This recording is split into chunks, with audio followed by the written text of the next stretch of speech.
Les invito a analizar este video de forma meticulosa, parte por parte, de acuerdo a lo que realmente dice la ciencia. En primer lugar, al hablar de matar, estás hablando de la acción de privar de la vida. La definición de matar es muy sencilla: quitarle la vida a un ser vivo. Y esto es matar desde un simple microorganismo, un insecto, hasta un ser humano. Si le quitas la vida, lo estás matando. No tiene mayor ciencia esto. Y en este caso, no estamos hablando de una vida en sí, ya en potencia. Ya sea que utilicemos la definición más simple sobre vida o la definición más compleja desde una perspectiva biológica y funcional, o sea, fisiológica, como pueden de hecho ustedes ver aquí. Cuando hablamos de vida, estamos refiriéndonos incluso hasta a la bacteria más sencilla. Un embrión todavía es un acúmulo de células pluripotenciales. Bien, este es claramente un ejemplo de un sesgo cognitivo llamado reduccionismo biológico, que no es ciencia, es una idea preconcebida basada en una filosofía que surgió hace ya muchos años, vaya siglos, y que todavía se siguen empleando como intentos de argumentar cosas que no son absolutamente válidas a través de la ciencia y los procesos científicos modernos. Y bueno, si a eso nos vamos, pues tú y yo somos un grupo de células, somos un cúmulo de células. ¿Qué clase de argumento es ese? No lo habías pensado así, ¿verdad? Y además se equivoca en el concepto. No son células pluripotenciales, sino totipotenciales. Y no son simplemente células, sino todo un complejo mundo. Es un microcosmos de genes, transcripciones de proteínas, enzimas, lípidos, azúcares que se reordenan para dar precisamente, para tejer a este ser humano, que no es otra cosa que un ser humano que está en desarrollo.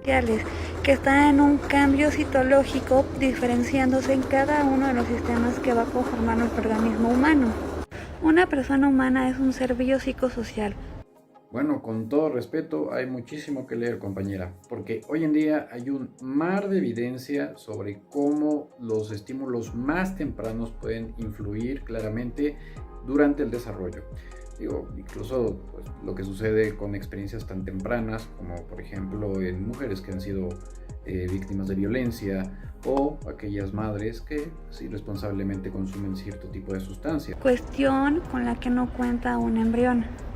Y en cuanto a terminaciones nerviosas, sobre si sienten o no el dolor, eso está muy ligado al cierre del tubo neural. Nuevamente un garrafal error, dado que el tubo neural se cierra de hecho desde la semana cuarta. Así que, pues si también nos vamos a eso, pues por lo menos hay que decir bien cuando suceden las cosas. El tubo neural literalmente es el tronco que va a crear todas las terminaciones nerviosas de nuestro futuro feto.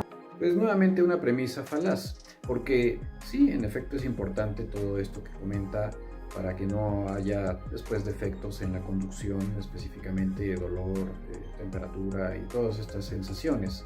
Pero ¿qué vamos a hacer con los niños que nacen con espina bífida? Que por cierto ahora ya se puede operar in útero. Los dejamos de considerar que son seres humanos simplemente por esa situación.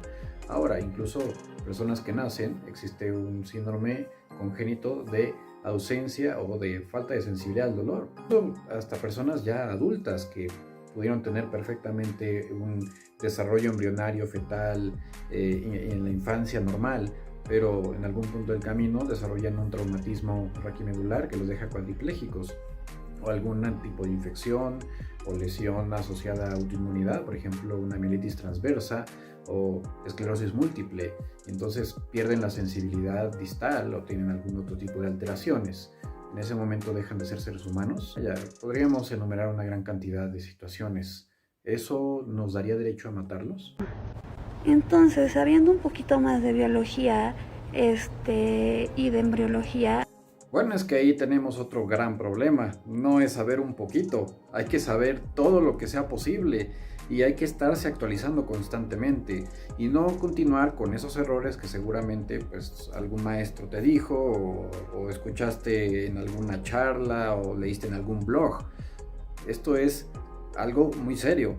O sea, realmente para mí es algo muy preocupante porque, digo, ahorita estás chamaca, pero cuando crezcas, si tú no te sales de esta creencia, porque esta es una creencia, aquí no hablamos nada de otra cosa que creencias. creencias ideológicas, filosóficas, como gustes llamarle, porque esto no es ciencia. Lo más preocupante es que cuando llegue el momento de prestar tu juramento, ¿qué tipo de juramento va a ser? ¿De Hipócrates o del hipócrita?